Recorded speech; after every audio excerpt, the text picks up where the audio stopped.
మాదక ద్రవ్యాల దుర్వినియోగం, అక్రమ రవాణా వ్యతిరేక అంతర్జాతీయ దినోత్సవం సందర్భంగా శ్రీ ఫకీరప్ప కాగినెల్లి ఐపీఎస్ వీరితో ప్రత్యేక ముఖాముఖి కార్యక్రమం వింటారు.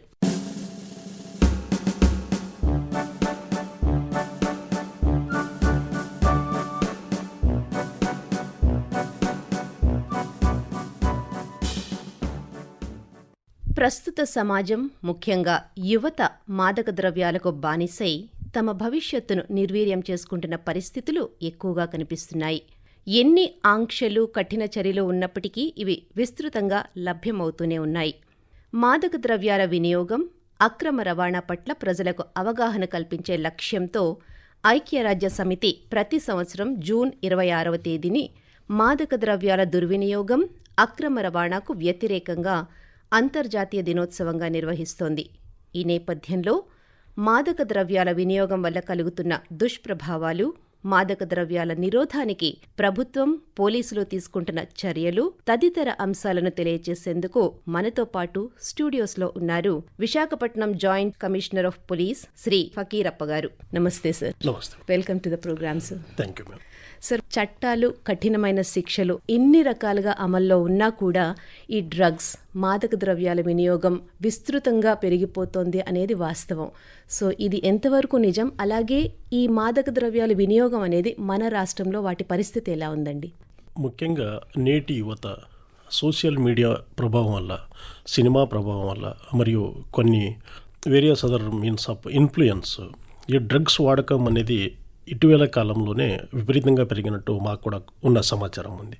ఒక ఎత్తు ఈజీ అవైలబిలిటీ, డ్రగ్స్ అనేది ఇప్పుడు చాలా సులభంగా దొరుకుతున్నది కొన్ని కాలేజ్ దగ్గర, స్కూల్ దగ్గర, ఇంకా కొన్ని ఫాన్ షాపులు. సో ఇలాగా ఎక్కడ ఈజీగా డ్రగ్స్ అనేది అవైలబిలిటీ ఉందో దాని వాడకం కూడా అలాగే పెరుగుతున్నట్టు సమాచారం. అంటే ముఖ్యంగా ఇది ఒక ఫ్రెండ్స్ సర్కిల్, గ్రూపులు మధ్యలో ఇన్ఫర్మేషన్ ఎక్స్చేంజ్ అవ్వడము, సోషల్ మీడియాలో దీని గురించి కొన్ని చోట్ల డిస్కషన్ జరగడము, కొన్ని ప్లాట్ఫామ్లు సులభంగా దీన్ని దొరకడము, పేమెంట్ మెథడ్ కూడా ఇప్పుడు క్రిప్టో కరెన్సీలు మనము దీన్ని పర్చేజ్ చేస్తే ఈజీగా మన డోర్ డెలివరీ అయ్యే అవకాశాలు కూడా కొన్ని మనకి ఉదాహరణలతో సహా దొరికినాయి. సో కాబట్టి ఒకటి మాదక ద్రవ్యము ఈజీగా దొరకడము, తర్వాత దాన్ని వాడకం గురించి ఫ్రెండ్స్ మధ్యలో సమాచారం సేకరించి దాన్ని మౌత్ టు మౌత్ ట్రాన్స్ఫర్ అవ్వడము. మూడోది ఏమంటే పేమెంట్ కూడా ఇటీవల కాలంలో ఈజీ మెథడ్స్ క్రిప్టో కరెన్సీ ద్వారా పేమెంట్ చేయడం ఇలాంటివి రావడం వల్ల నేటి యువత ముఖ్యంగా సోషల్ మీడియా ఇన్ఫ్లుయెన్స్తో, తర్వాత కొన్ని ప్రెజర్స్తో, కొన్ని ఎగ్జామ్ సమయంలో సో మానసిక ప్రెజర్ ఏం పడుతుందో దాన్ని తగ్గించుకోవడానికి మొదటిగా ఒక తక్కువ ప్రమాణంలో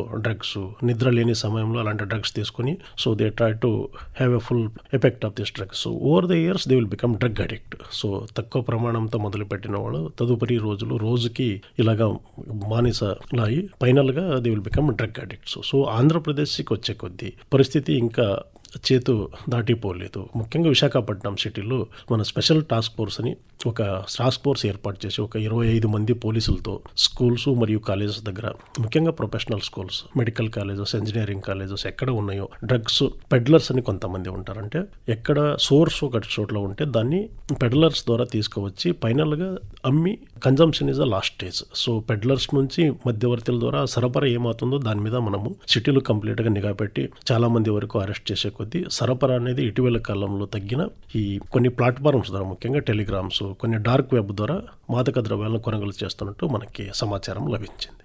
ఓకే సార్, యాక్చువల్గా డ్రగ్స్, మాదక ద్రవ్యాలు అనగానే ఎక్కడో మాఫియా, గ్యాంగ్స్ ఇలాంటి చోట ఎక్కువగా ఉంటాయి. అటువంటిది ప్రతి స్కూల్లోనూ, పాఠశాలలు, కళాశాలల రేంజ్లో కూడా ఈ మాదక ద్రవ్యాల అమ్మకాలు, వినియోగం ఎక్కువగా ఉంటుంది. అసలు ఇంతవరకు ఎలా వస్తున్నాయి? అలాగే ఇవి రాకుండా ఉండడానికి మీ పోలీస్ శాఖ తీసుకుంటున్న చర్యలు ఏంటండి? డ్రగ్స్ ముఖ్యంగా ఇక్కడ 2 రకాలుగా డ్రగ్స్ వాడకం మేము గుర్తించాము. ఒకటి గాంజా అనేది ఏముందో, డ్రై గాంజా అని, ఇది మన చుట్టుపక్కల పరిసర ప్రాంతంలోనే ఈజీగా దొరుకుతుంది. ముఖ్యంగా మన విశాఖపట్నం నగరానికి అసలుకి కల్టివేషన్ అనేది లేకపోయినా మన నేబరింగ్ డిస్ట్రిక్ట్స్లో, అల్లూరి సీతారామరాజు డిస్ట్రిక్ట్స్, ఏజెన్సీ ఏరియాలో దీన్ని కల్టివేషన్ ఎక్కువ ఉండేది. అలాగే మన నేబరింగ్ ఒరిస్సా, కోరాపుట్ అండ్ మల్కనగిరి జిల్లాలో కూడా గాంజా అటునుంచి మన సిటీకి ఎక్కువ సరఫరా అవుతుంటుంది. తదుపరి అది డ్రై గాంజా ఉంటుంది కాబట్టి చిన్న చిన్న ప్యాకెట్ ద్వారా 5 grams 10 grams ఇలాగ చిన్న చిన్న ప్యాకెట్లు పెంచి సరఫరా చేసే ఒక విధానం. ఇది గాంజా. రెండోది ఏమంటే దీన్నే గాంజాని హషిష్ ఆయిల్ అని, ఆయిల్ ముఖ్యంగా అంటే దాన్ని క్రష్ చేసి దాని నుంచి ఒక ఆయిల్ సపరేట్ చేసి హ్యాషిష్ ఆయిల్, హ్యాష్ ఆయిల్ అని చెప్తాము. సో దాని వాడకం కూడా కొన్ని చోట్ల జరుగుతున్నట్టు మనం గుర్తించాము. ఈ రెండు కాకుండా ఇప్పుడు కొత్త రకమైన అంటే సింథటిక్ డ్రగ్స్, LSD అని ఉంటుంది, MDMA అని ఉంటుంది, కొకేన్, హెరాయిన్ ఇలాంటి కొన్ని, ఆ తర్వాత పెంటోజిసిన్ ట్యాబ్లెట్స్, మత్తు ఇంజెక్షన్స్, ఇలాంటి సింథటిక్ కేటగిరీ డ్రగ్స్ కూడా ఇప్పుడు ఒక కొత్తమైన this new menace for us is synthetic drugs. So ఒకవైపు గాంజా, రెండోది హాషిష్ ఆయిల్, తర్వాత ఈ సింథటిక్ డ్రగ్స్ MDMA. సో ఇవన్నీ కలిపి యువత ముఖ్యంగా మీరు చెప్పినట్టు కాలేజ్ వాతావరణంలోనే దీని గురించి రెగ్యులర్గా ఫ్రెండ్స్ మధ్యలో డిస్కషన్తో, సో దీన్ని వాడితే మనకి టెన్షన్ ఉండదు, మైండ్ అంతా రిలాక్స్గా ఉంటుంది. సో తర్వాత బేసికలీ ఇది హెలుసినేషన్ డ్రగ్స్ అని చెప్తాము. సో ఆ ఒక మత్తు పదార్థ తీసుకోవడం వల్ల ఒక విధమైన ఆహ్లాదకర ఒక పరిస్థితిలో వాళ్ళు తేలుతుంటారు. సో సడన్గా ఒక బాడీ ఏమవుతుందంటే it becomes a completely out of control of that person. So ఈ విశాఖపట్నం సిటీలో ఇలాంటి ప్రస్తుత పరిస్థితిలో మనము ప్రతి ఒక్క స్కూల్ మీద, కాలేజ్ మీద నిఘా పెట్టి ఒక స్పెషల్ టాస్క్ ఫోర్స్తో ఇప్పుడు జూన్ 26వ తేదీ నుంచి మనము 100 days action plan to control the ganja menace, ముఖ్యంగా డ్రగ్స్ వాడకము సిటీలో ఎలా నియంత్రించాలనే ఉద్దేశంతో జూన్ 26వ తేదీ నుంచి ఇంటర్నేషనల్ డ్రగ్ అబ్యూస్ డే రోజు మనము మొదలు పెడుతున్నాము 100 days యాక్షన్ ప్లాన్. దీని భాగంగా 25 other departments like police department ఒకటే కాకుండా intermediate education department, district education officers, తర్వాత మనకి railways, RPF, medical and education departments, ఇలాగా customs department, airport authority of India అందరి సహకారంతో మన విశాఖపట్నం సిటీలో we're launching and 100 days action plan to curb the ganja menace. So దాని భాగంగా ఒక ప్రిపరేటరీ మీటింగ్ అనేది కండక్ట్ చేసినాము. త్వరలోనే ఈ విశాఖపట్నం సిటీలో ఉన్న గాంజా మెనేస్ ఏముందో దాన్ని కంప్లీట్గా అరికట్టాలని గౌరవనీయ హోంమంత్రి వర్యాలు ఇటీవల కాలంలోనే మన అందరితో మీటింగ్కి తీసుకొని కూడా వంగలపూడి అనిత గారు ఒక క్లియర్ కట్ ఇన్స్ట్రక్షన్స్ అనేది ఇవ్వడం జరిగింది. సో దాని భాగంగా మనం 100 days యాక్షన్ ప్లాన్ అనేది తయారు చేయడం జరిగింది. ఓకే, ఈ 100 days యాక్షన్ ప్లాన్ అనే కాకుండా కేవలం పాఠశాలలో, కళాశాలలో ఈ మాదక ద్రవ్యాల వినియోగాన్ని అరికట్టడమే కాకుండా ఓవరాల్గా అసలు మాదక ద్రవ్యాలు అరికట్టడానికి పోలీసు శాఖ ప్రత్యేకంగా తీసుకునే చర్యలు ఏంటండి? ప్రత్యేక ప్రణాళిక భాగంగా మొదటిగా మనకి కేసులో పట్టుబడిన నిందితులు ఎవరున్నారో వాళ్ళ మీద స్పెషల్ విశేష నిఘా అనేది పెట్టడం జరుగుతుంది. ఒకసారి కేసులో అరెస్ట్ అయ్యి మళ్ళీ అయినా రిలీజ్ అయిన తర్వాత ఇంకోసారి మరి అలాంటి కృత్యాలు చేయకుండా సర్విలెన్స్ ఆన్ ఎక్స్ అపెండర్స్. రెండో కేటగిరీ అంటే పెడ్లర్స్ అని మనం ఏం చెప్పినాము. ఇప్పుడు ఏజెంట్స్ నుంచి గాంజా డైరెక్ట్గా వచ్చి ఇక్కడ అమ్మేవాళ్ళు లేదు. సో వాళ్ళు ఒక మధ్యవర్తులు ఇస్తే మధ్యవర్తుల ద్వారా సిటీలో ఉన్న పెడ్లర్స్కి వస్తుంది. సో ఈ పెడ్లర్స్ ఎవరు, ఏ ప్రాంతం నుంచి దీన్ని సేకరిస్తున్నారు, వీళ్ళందరి మీద విశేషమైన నిఘా సిటీలో పెట్టడం జరిగింది. మూడోది స్టోరేజ్ పాయింట్స్. మన విశాఖపట్నం సిటీ అనే కొద్ది ఏమవుతుందంటే మంచి rail connectivity, air connectivity, by road connectivity, దాని తర్వాత సీ రూట్స్. సో రకరకాల రూట్స్ ద్వారా మనకి కనెక్టివిటీ మంచిగా ఉన్న ఒక నగరం ఇది కాబట్టి. సో ఇక్కడ air route we have been in coordination airport authority of India, తర్వాత పోర్ట్ ద్వారా విశాఖపట్నం పోర్ట్ ట్రస్ట్తో, కస్టమ్స్ అధికారులతో కంటైనర్స్ స్కానింగ్, తర్వాత by road national highway authority of ఇండియాస్తో అదనపంగా చెక్ పోస్ట్ను కూడా ఏర్పాటు చేస్తున్నాం. ఇదే కాకుండా సీ రూట్లో వస్తున్న దానికి మరైన్ పోలీస్ మరియు ఇండియన్ కోస్ట్ గార్డ్ సహకారంతో సో అన్ని రూట్స్ను ప్లగ్ చేసే ప్రయత్నం జరిగితే ఈ పెడ్లర్స్ ఏమున్నారో విశాఖపట్నం సిటీలోనే వాస్తవం ఉంది, ఇక్కడనే పంచుతున్న వాళ్ళు ఎవరున్నారో వాళ్ళని నిఘా పెట్టడం జరిగింది. తర్వాత స్టోరేజ్ పాయింట్స్ ఉంటాయి సిటీలో. ఎవరో కొత్త వ్యక్తి వచ్చి మాకు ఇల్లు రెంట్ కావాలని అడిగి విశాఖ సిటీలో ఒక ఇల్లు అద్దెకు తీసుకొని ఓనర్కి తెలియకుండానే ఆ ఇల్లు మొత్తం అంతా స్టోరేజ్ చేసి దగ్గర 200-300 kg ఈ మధ్యలో మనము రెంటెడ్ హౌసెస్లో సీజ్ చేయడం జరిగింది. సో ఇక్కడ సీజ్ చేసిన గంజాయి తదుపరి మనకు తెలిసింది ఏమంటే వేరే ప్రాంతానికి సరఫరా చేయడానికి ఒక ఇంటర్మీడియట్ స్టోరేజ్ పాయింట్గా విశాఖపట్నం సిటీను అద్దెకిల్లు తీసుకుని వాడుతున్నట్టు కూడా మనకు సమాచారం వచ్చింది. సో అన్ని రకాల మనము నిఘా వ్యవస్థ అనేది ఏర్పాటు చేసుకుని స్పెషల్ టాస్క్ ఫోర్స్ ద్వారా ఎవరెవరు ఇలాగా ఇల్లు అద్దెకి తీసుకొస్తున్నారు, దేని పర్పస్ కోసం వాడుతున్నారు, వాళ్ళెవరు, సో ఇలాంటి అన్ని కార్యకలాపాల మీద నిఘా పెట్టడం జరిగింది. సార్, అసలు ఈ మాదక ద్రవ్యాలు వినియోగించే వారికి, విక్రయించే వారికి మీరు ఎటువంటి శిక్షలు అమలు చేస్తున్నారండి? ముఖ్యంగా నిందితులు పట్టుబడిన వాళ్ళకి NDPS యాక్ట్ కింద కేసు నమోదు చేయడం జరుగుతుంది.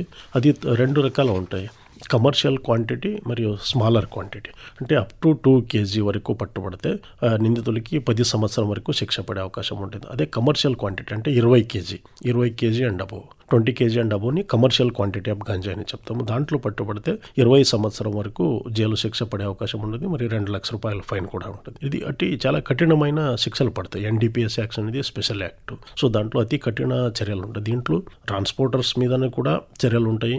గాంజా కల్టివేషన్ అంటే ఎవరు సాగు చేస్తున్నారో వాళ్ళు సోర్స్ అని చెప్తాము, వాళ్ళ మీద, మధ్యవర్తులు, తర్వాత కన్జంప్షన్ అందరి మీద కూడా దీంట్లో అతి కఠిన చర్యలు తీసుకోవడానికి NDPS చట్టం కింద అవకాశం ఉంటుంది. ఓకే, కన్జంప్షన్ చేసే వాళ్ళకండి ఇప్పుడు వినియోగదారుడికి ఎలాంటి శిక్షలు ఉండొచ్చు? కన్జంప్షన్ ముఖ్యంగా మనము వాళ్ళని ఒక సింపతి ఫ్యాక్టర్తో చూస్తాము. ఏ సర్కమ్స్టాన్సెస్లో వాళ్ళు దీనికి బానిసలు అయ్యారన్నారో దాన్ని స్టడీ చేసి అడిక్షన్ సెంటర్స్ అని ఉన్నాయి. వాళ్ళ మీద ఎటువంటి క్రిమినల్ చర్యలు తీసుకోకుండా వాళ్ళు స్టేజ్ చూస్తాము. ఫస్ట్ స్టేజ్లో ఉన్నాడా, తర్వాత ఆయన హెల్త్ కండిషన్ ఎలా ఉంది, కౌన్సిలింగ్ ద్వారా ఈయనకి ఎంతవరకు సరిపోతుందని. మన విశాఖ సిటీలో ఇలాంటి ఒక 3 అడిక్షన్ సెంటర్స్ ఉన్నాయి. ఆ అడిక్షన్ సెంటర్స్ ముఖ్యంగా కింగ్ జార్జ్ హాస్పిటల్స్లో, KGH హాస్పిటల్స్ ఒక అడిక్షన్ సెంటర్ ఉంది. గ్రీన్ వ్యాలీ ఫౌండేషన్ అని ఒకటి PM పాళెంలో నడుస్తుంది. Seed organisation Ganesh Nagar. So 3 addiction centres ఉన్నాయి. King George hospital, Green Valley Foundation, Seed organisations. So ఈ పెడ్లర్స్ తర్వాత వీళ్ళందరి మీద చట్టపరంగా చర్యలు తీసుకొడితే, ఈ గాంజా సేవించే వాళ్ళు ఎవరున్నారు, కన్సంప్షన్ పార్ట్ ఆఫ్ వ్యూ మనం తీసుకొడితే ముఖ్యంగా మనకి దొరికే వాళ్ళంతా స్టూడెంట్స్. సో వాళ్ళ భవిష్యత్తు దృష్టిలో పెట్టుకొని ఎటువంటి కేసు నమోదు చేయకుండా ఇలాంటి అడిక్షన్ సెంటర్స్కి పంపిస్తున్నాం వాళ్ళు. సో మళ్ళీ అడిక్షన్ సెంటర్ నుంచి వాళ్ళు గుణముఖ పొందిన తర్వాత once they recover from the addiction centres continues మళ్ళీ వాళ్ళు ఇలాంటి దానికి మళ్ళీ బానిస లాకుండా they should not go back and do the same consumption of drugs అని వాళ్ళ మీద నిఘా పెట్టి, తదుపరి పేరెంట్స్ కూడా కొన్నిసారి ఇన్ఫర్మేషన్, కొన్నిసారి పేరెంట్స్ తెలియకుండా ఇవన్నీ జరుగుతుంటాయి ఇక్కడ. ఎందుకంటే ముఖ్యంగా విశాఖపట్నంలో హాస్టల్ చుట్టుపక్కల పరిసర ప్రాంతంలో ఎక్కువ జరుగుతుంటుంది. సో కాబట్టి లిమిట్ దాటిపోయారంటే పేరెంట్స్ కూడా ఇన్ఫార్మ్ చేసి పేరెంట్స్కి ఇలాంటి పిల్లల్ని అప్పచెప్పడం జరుగుతుంది. ఓకే సార్, ఇప్పుడు ఇదే చర్యలు ఒకవేళ ప్రముఖులు పట్టుబడ్డారనుకోండి, ఒక వినియోగించే వాళ్ళు కావచ్చు, విక్రయించే వాళ్ళు కావచ్చు, వారి విషయంలో కూడా ఇంతే కఠినమైన చర్యలు తీసుకుంటారు? ఖచ్చితంగా చట్టం అందరికీ సమానంగా వర్తిస్తుంది.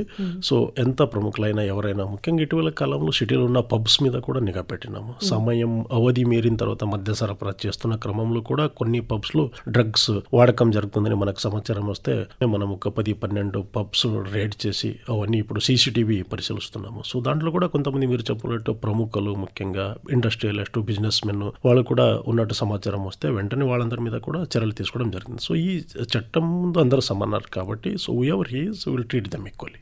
సార్, ఇప్పుడు కొత్తగా స్టేషన్స్లో యాంటీ నార్కోటిక్స్ టాస్క్ ఫోర్స్ అనేది ప్రారంభిస్తున్నారు. దీని బాధ్యత ఏంటంటే అవి ఏ చర్యలు చేపడుతుంది?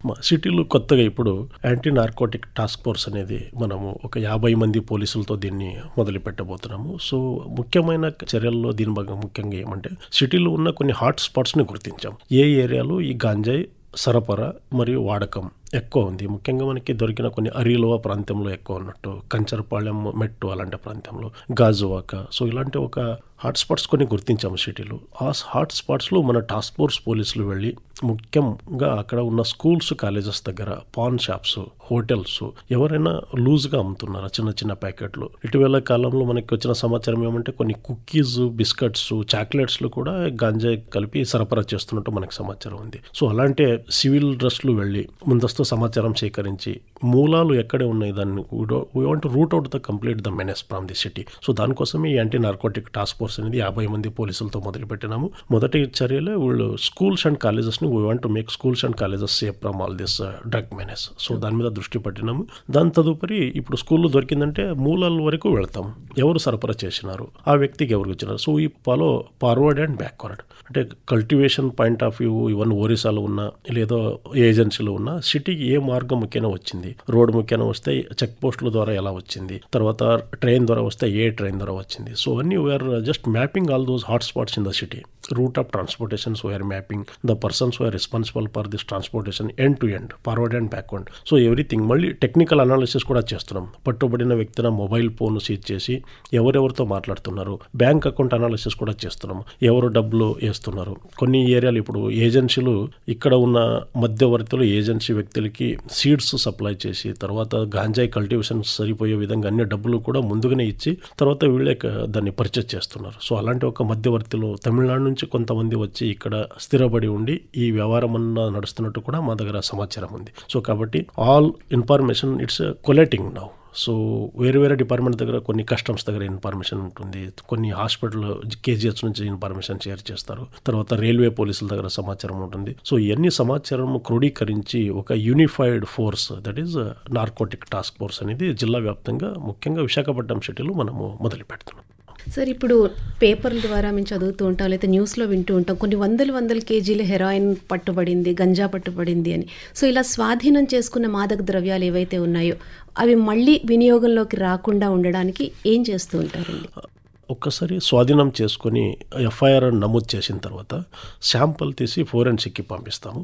సో ఫోరెన్సిక్ రిపోర్ట్ వచ్చిన తర్వాత కేసు ఇక్కడ ట్రయల్ నడుస్తున్నప్పుడే కోర్టు ద్వారా పర్మిషన్ తీసుకొని గంజాయిని డిస్ట్రక్షన్ చేస్తాము. సో ఎక్కువ రోజులు పోలీస్ స్టేషన్ పెట్టిన అక్కడి నుంచి ఇంకో చోట్ల అది వెళ్ళొచ్చిన సమాచారము, తర్వాత సమ్ పిల్ప్రేజ్ జరిగిన అవకాశం కూడా ఉంది. కాబట్టి సో ఇది ఏది జరగకుండా డిస్ట్రక్షన్స్ ఆఫ్ గంజాయి కమిటీ ఉంటుంది, గాంజా డిస్ట్రక్షన్స్ కమిటీ అని ఉంటాయి. రూరల్ ఏరియాలో అయితే డిఐజీ గారి ఆధ్వర్యంలో అదొక గాంజా డిస్ట్రక్షన్స్ కమిటీ ఉంటుంది. సిటీకి వచ్చే కొద్ది commissioner of police, additional district magistrate పరిధిలో ఆయనకున్న అధికారంను వినియోగించుకొని గాంజా డిస్ట్రక్షన్స్ మేము రెగ్యులర్గా ఎవ్రీ 2 to 3 months సిటీలో నమోదైన కేసులో ఉన్న గాంజాలన్నీ శాంపుల్ రిపోర్ట్ వచ్చిన తర్వాత కోర్టు పర్మిషన్ తీసుకొని సో గాంజా డిస్ట్రక్షన్స్ కమిటీ ద్వారా పెట్టి రెగ్యులర్గా మేము గాంజాని డిస్ట్రక్షన్ చేస్తుంటాము. సో ఎక్కడ కూడా స్టాక్ మళ్ళీ మార్కెట్కి రాకుండా, పిల్ప్రైజ్ రాకుండా చూసుకుంటాం.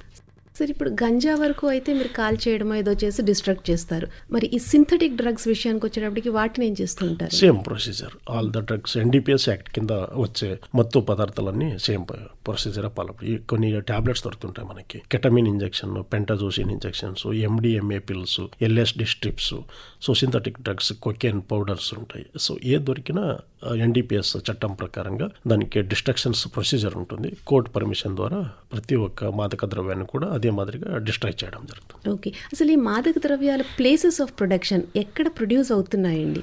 మన ఆంధ్రప్రదేశ్కి వచ్చే కొద్దీ ASR డిస్టిక్లో ఒక 8 మండలాలు కొండ ప్రాంతంలో, అది నిర్మానుష ప్రాంతం అని ఉంటాయి. మీరు ఏజెన్సీ ఏరియా వెళ్తే అక్కడ సరైన రవాణా వ్యవస్థ ఉండదు. తర్వాత కొన్ని మావోయిస్టు ప్రభావం ఉన్న ప్రాంతాలు ఉన్నాయి. సో అలాంటి ఏరియాలో ఈ గాంజాయి కల్టివేషన్ మన ఆంధ్ర ఒరిస్సా బార్డర్లో ఉన్న ప్రాంతంలో ముఖ్యంగా మావోయిస్ట్ ప్రభావం ఉన్న ప్రాంతం, ముంచింగ్పుట్టు, పెద్దబయలు, హుకుంపేట అలాంటి కొన్ని ఏరియాలో కల్టివేషన్ జరుగుతున్నట్టు. తదుపరి కోరాపుట్, మల్కన్గిరి ఆఫ్ ఒడిస్సా స్టేట్లు కూడా గాంజాయి సాగు మరియు రవాణా ఎక్కువ జరుగుతున్నట్టు మనకి సమాచారం. ఇప్పుడు మీరు చెప్పారు ఒడిశా లాంటి ప్లేసెస్లో, సరిహద్దు రాష్ట్రాల్లో ఎక్కువగా గంజాయి లేకపోతే మాదక ద్రవ్యాలు ప్రొడ్యూస్ అవుతున్నాయని. అవి మరి మన రాష్ట్రంలోకి రాకుండా ఈ అంతర్రాష్ట్ర సరిహద్దుల్లో ఎటువంటి భద్రతా చర్యలు చేపడతారండి? అంతర్రాష్ట్రీయ చెక్ పోస్టు మన విశాఖపట్నం జిల్లాలో 5 చెక్ పోస్ట్ని ఏర్పాటు చేయడం జరిగింది. రెగ్యులర్గా మనము inter state coordination meeting, DGP sir ఆధ్వర్యంలో ఒక మీటింగ్ నేబరింగ్ డిస్ట్రిక్ట్ ఎస్పీస్, ఆ స్టేట్లో ఉన్న ఉన్నతాధికారులు, మన రాష్ట్రంలో ఉన్న ఉన్నతాధికారులు మనము రెగ్యులర్గా ఇంటర్ స్టేట్ కోఆర్డినేషన్ మీటింగ్ అని పెట్టుకొని రవాణా మార్గాలు ఏమున్నాయో సో దాంట్లో కంబైన్డ్ చెక్ పోస్ట్ రన్ చేయడము, ఆంధ్ర పోలీస్ మరియు ఒరిస్సా పోలీసుల సహకారంతో చెక్ పోస్టులు రన్ చేయడము, తర్వాత ఇన్ఫర్మేషన్ షేర్ చేసుకోవడం. మన దగ్గర పట్టుబడిన ముద్దాయి ఒరిస్సా వాళ్ళు ఉంటే అక్కడ ఇన్ఫర్మేషన్, వాళ్ళ దగ్గర మనకి కావాల్సిన పెండింగ్ వారెంట్స్ ఉంటాయి, వారెంట్స్ అలాంటి ఇన్ఫర్మేషన్ కూడా షేర్ చేసుకోవడం. ఏదైనా గాంజాకి సంబంధించి ఏ ఇన్ఫర్మేషన్ ఉన్నా కూడా మన చుట్టుపక్కల ఉన్న పోలీస్ ఆఫీసర్స్, ముఖ్యంగా నేబరింగ్ స్టేట్ పోలీస్, ఒడిశా మరియు కొన్నిసారి ఛత్తీస్గఢ్ నుంచి కూడా మనకి వస్తున్న సమాచారం ఉంటుంది. సో ఒడిశా మరియు ఛత్తీస్గఢ్ పోలీసులతో రెగ్యులర్గా మనము ఇన్ఫర్మేషన్ షేర్ చేసుకుని కోఆర్డినేషన్ మీటింగ్ పెట్టుకుని అంతరాష్ట్రీయ చెక్ పోస్ట్ని రన్ చేస్తూ ఈ ఒక సమస్యలకు we are making all efforts to control this.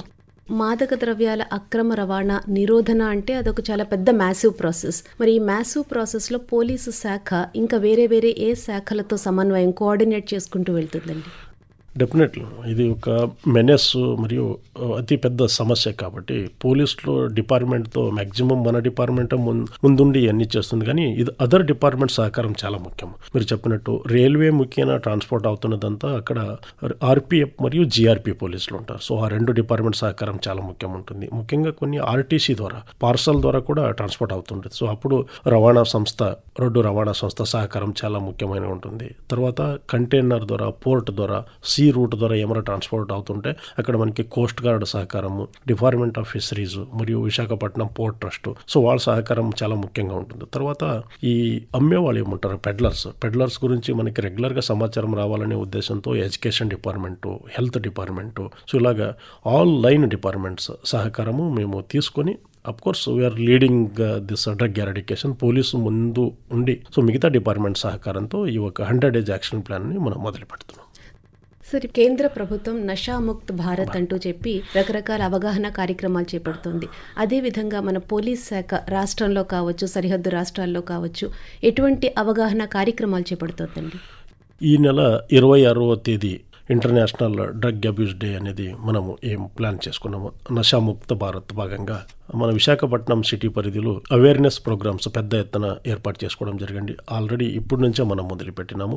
మనకున్న 22 పోలీస్ స్టేషన్ పరిధిలో ప్రతిరోజు ఆ పోలీస్ స్టేషన్లో ఉన్న SHOs, సబ్ ఇన్స్పెక్టర్ స్థాయి ఆఫీసర్స్ స్కూలు కాలేజీకి వెళ్ళిపోవడము, తర్వాత కొన్ని ఏరియాలో ర్యాలీసు, తర్వాత మార్నింగ్ వాక్స్, అవగాహన సదస్సు పెద్ద ఎత్తున పెడుతూ ఇప్పుడు ఆల్రెడీ కార్యక్రమం మొదలుపెట్టినాము. 26వ తేదీ మిగతా జిల్లా పోలీసుల సహకారంతో విశాఖపట్నం సిటీలోనే పెద్ద ఎత్తున కార్యక్రమం చేపట్టడానికి అన్ని ప్లాన్ ఆఫ్ యాక్షన్స్ ఏర్పాటు చేసుకోవడం జరిగింది. ముఖ్యంగా ఆ రోజు అవగాహన సదస్సు we want to reach in a big way.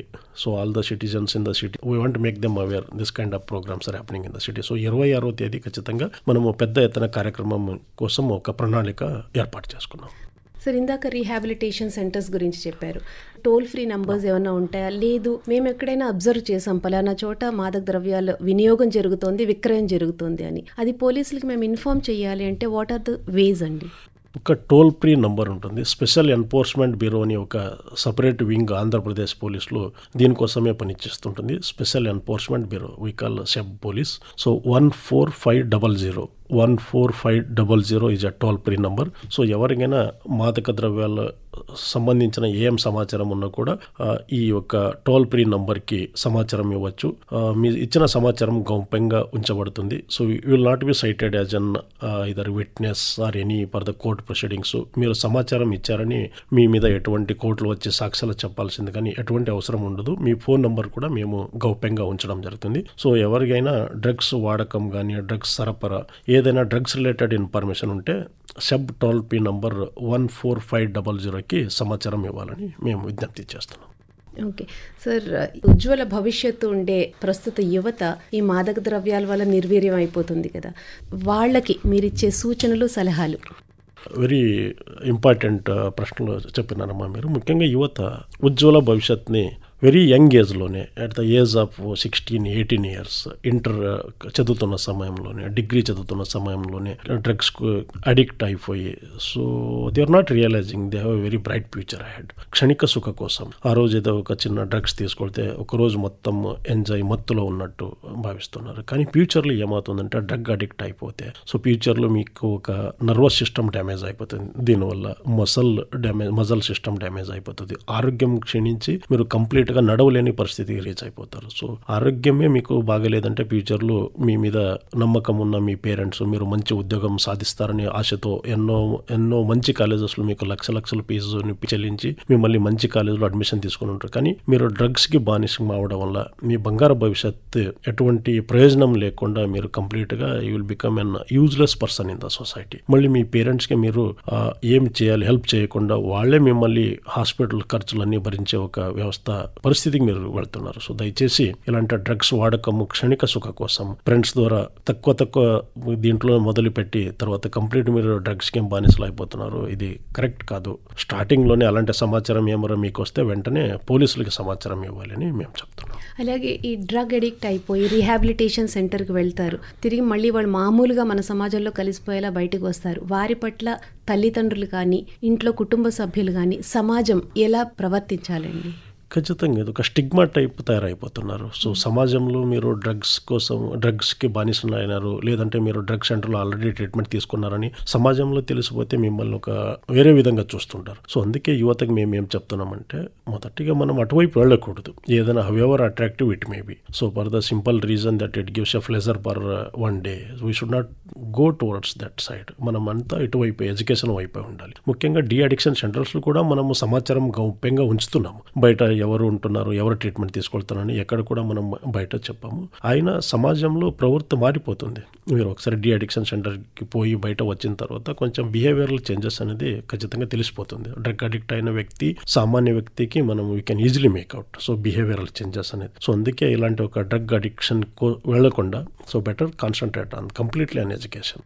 Sir, ఒక బాధ్యతాయుతమైన పొజిషన్లో ఉండే మీ టైం ఎంత అమూల్యమైందో మాకు తెలుసు. అటువంటి అమూల్యమైన టైంని ఒక మంచి టాపిక్ గురించి సమాజంలో, ప్రజల్లో, యువతలో అవగాహన పెంపొందించడం కోసం కేటాయించినందుకు ఆకాశవాణి తరఫున ధన్యవాదాలు తెలియజేసుకుంటున్నాను sir. Thank you very much. Thank you madam. AIR news Visakhapatnam ఒక మంచి కార్యక్రమాన్ని, ఇంటర్నేషనల్ డ్రగ్ అబ్యూస్ డే సందర్భంగా మంచి సందేశంతో ఈ యొక్క కార్యక్రమాన్ని ఏర్పాటు చేసినందుకు ఏఆర్ న్యూస్ ద్వారా ప్రసారపడిస్తే మంచిది ఉంటుందని మేము ఆశిస్తున్నాం. నమస్తే సార్.